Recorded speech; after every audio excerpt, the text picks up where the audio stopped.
রাষ্ট্র সম্পূর্ণ ব্যর্থ হয়েছে, সম্পূর্ণ ব্যর্থ হয়েছে। একটা নিরপরাধ শান্তিপূর্ণ বিক্ষোভকে সামাল দিতে সম্পূর্ণ ব্যর্থ হয়েছে। আমি কেন আসবো না? আমার দেশের এই অবস্থা, প্রত্যেকটা আমার ভাই বোনদের মারা হচ্ছে, প্রত্যেকটা শিক্ষককে আটক করা হচ্ছে, আমি কেন আসবো না? আমি নিজেও একজন শিক্ষার্থী। আসলে এরকম শত শত লাশ ফেলে দেবার পর তারপরেও নির্লজ্জের মতো যখন ক্ষমতায় বসে আছে, তখন আমার আন্দোলনের আর কিছু নাই। আমি আমার সন্তান হত্যার বিচার চাই। আমি ছাত্রদের উপর নির্যাতন, নিপীড়ন এবং হত্যা, এটার বিচার চাই। এমন একটা পরিস্থিতি যে এখন সবাই মিলে যদি আমরা রাস্তায় নেমে প্রতিবাদ না করি, বিচার না চাই, তাহলে বাংলাদেশ এখন যেই পর্যায়ে পৌঁছেছে সেখান থেকে ফেরত আসা আমাদের পক্ষে সম্ভব না। আমি আজকে প্রতিবাদী খুনিদের বিচার চেয়েছি, সেটা সরকারের ক্ষেত্রেই হোক, সরকার পতনের পরেই হোক, যেটাই হোক, আমি এটার খুনিদের বিচার চেয়েছি।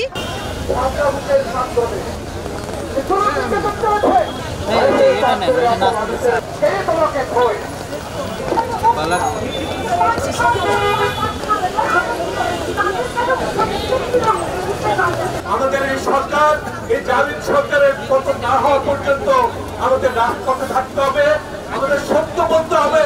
আমরা জানতে চাই যে যারা কিনা ক্ষমতায় আছে এবং কর্মী বাহিনী যারা, তাদের নীতি নৈতিকতা কোথায়?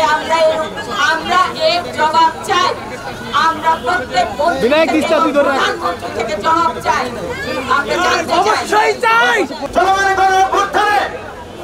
রাষ্ট্র এবং সরকারি গুরুত্ব বাহিনীর হাতে যত শহীদ এবং জুলুমের ঘটনা ঘটেছে, সবকিছু সুষ্ঠু গ্রহণযোগ্য তদন্ত বিচারের স্বার্থে অবিলম্বে গণহত্যার দায় স্বীকার করে এই সরকারকে পরিত্যাগ করতে হবে। এই মুহূর্তে আমি যেটা বলতে চাই সেটা হলো যে সারা পৃথিবীতে যে একনায়কোচিত মনোভাব বিভিন্ন সরকারের আমরা দেখি। আমাদের পার্শ্ববর্তী দেশে যে মোদীকরণের যে ট্রেন্ড দেখা দিচ্ছে, যে ব্যবস্থা দেখা দিচ্ছে, সেই মোদীকরণ হচ্ছে যেটাকে ইংরেজিতে বলে পেরোকিয়ালিজম।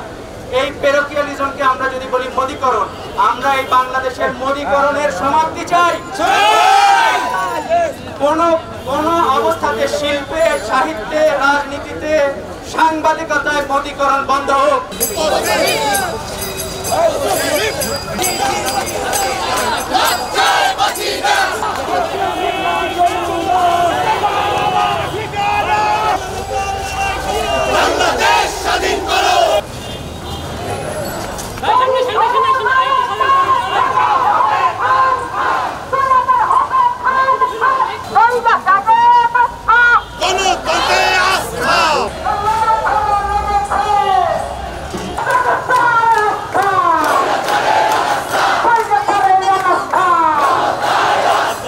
আজকে আমরা এখানে দাঁড়িয়েছি, মিছিল করে এসেছি গণতন্ত্রের দাবিতে।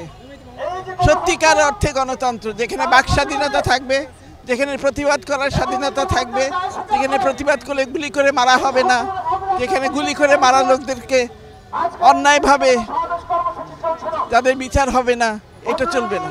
রাষ্ট্র সম্পূর্ণ ব্যর্থ হয়েছে, সম্পূর্ণ ব্যর্থ হয়েছে। একটা নিরপরাধ শান্তিপূর্ণ বিক্ষোভকে সামাল দিতে সম্পূর্ণ ব্যর্থ হয়েছে। 2 শতাধিক মানুষকে মেরে ফেলেছে। এগুলো আমরা ভুলবো না, সময় ভুলবে না, এগুলো সব মনে রাখা হবে। আসলে এরকম শত শত লাশ ফেলে দেবার পর তারপরেও নির্লজ্জের মতো যখন ক্ষমতায় বসে আছে, তখন আমার আন্দোলনের আর কিছু নাই। প্রথমত হচ্ছে যে আমরা চাই যে শিক্ষার্থীদের সুরক্ষা হোক, সেই জন্য এই ফ্যাসিস্ট হাসিনাকে এই মুহূর্তে পদত্যাগ করতে হবে, জাতির কাছে ক্ষমা চেয়ে পদত্যাগ করতে হবে, বাকিটা জনগণ বুঝে নেবে। আমি আমার সন্তান হত্যার বিচার চাই। নির্বিচারে যেভাবে মারা হয়েছে আমাদের শিশুদেরকে, আমাদের সন্তানদেরকে, আমাদের নাগরিকদেরকে মারা হয়েছে। শুধু তো আমার শিক্ষার্থীরা মারা যায় নাই, পথে ঘাটে রিক্সাওয়ালা, ভ্যানওয়ালা, বাসায় থাকা গৃহবধূ, শিশু সন্তান, সবাইকে নির্বিচারে যে হত্যা করা হয়েছে তার বিচার চাই। শুধু এর বিচার চাই। আসলে দাবি এখানে মানে আমাদের এক দাবি, ওইখানে যারা দাঁড়িয়েছে তাদের আলাদা দাবি, এরকম কিছু না। আমাদের সারা দেশের জনগণ একটাই দাবি, আপনারাও জানেন, বিশ্ববাসী জানেন আমাদের দাবিটা কি। আমাদের এতগুলোকে বাচ্চা কাচ্চাকে মারা হয়েছে, আমাদের ভাই বোনকে মারা হয়েছে, এটার আমরা বিচার চাই। আর এখন কিন্তু আন্দোলনটা আসলে কোটা বা ওখানে একদমই সীমাবদ্ধ নয়। এখন এটা আসলে সরকার পতনের আন্দোলনে চলে গেছে, আমি যদি একদম ফ্র্যাঙ্কলি বলে থাকি।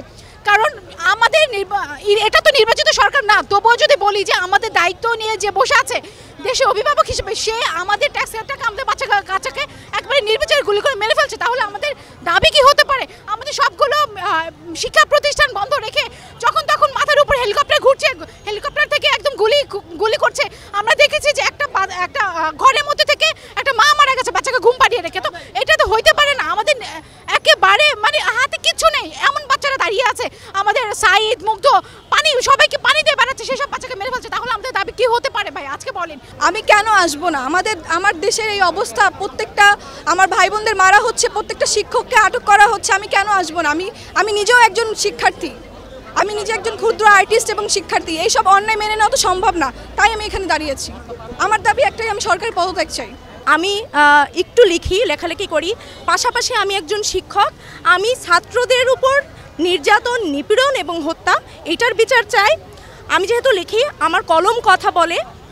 আমি চাই যারা এতদিন চুপ ছিল তাদের কলম কথা বলুক। আচ্ছা, আমরা মনে করি এই পরিস্থিতিতে আসলে যা হচ্ছে, বাংলাদেশে যে বর্বরতা, যে নিপীড়ন আমরা দেখছি, এটার বিরুদ্ধে আসলে শুধুমাত্র যে ছাত্র সমাজ একতাবদ্ধ তা না, ছাত্ররা যেভাবে ছাত্রদের উপর নির্বিচারে গুলি করা হয়েছে, এটার পরে আসলে বাংলাদেশের কোনো মানুষের পক্ষে, কোনো বিবেকবান মানুষ, সেটা শিল্পী হোক, লেখক হোক, সাংবাদিক হোক, শিক্ষক হোক, আপনারা দেখছেন যে সবাই কিন্তু প্রতিবাদ করছে, কারণ তারা বিবেকের তাড়নায় প্রত্যেকেই রাস্তায় নামতে বাধ্য হয়েছে। কারো পক্ষে আসলে এখন চুপ করে থাকা সম্ভব না, এটা চুপ করে থাকার সময়ও না।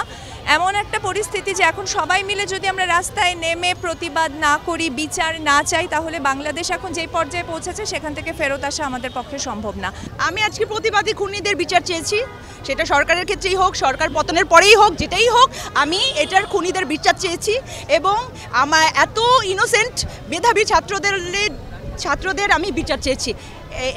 শুরুর দিন থেকে বিচার চাচ্ছি, মনে মনে চাচ্ছিলাম, আজকে মাঠে নেমে।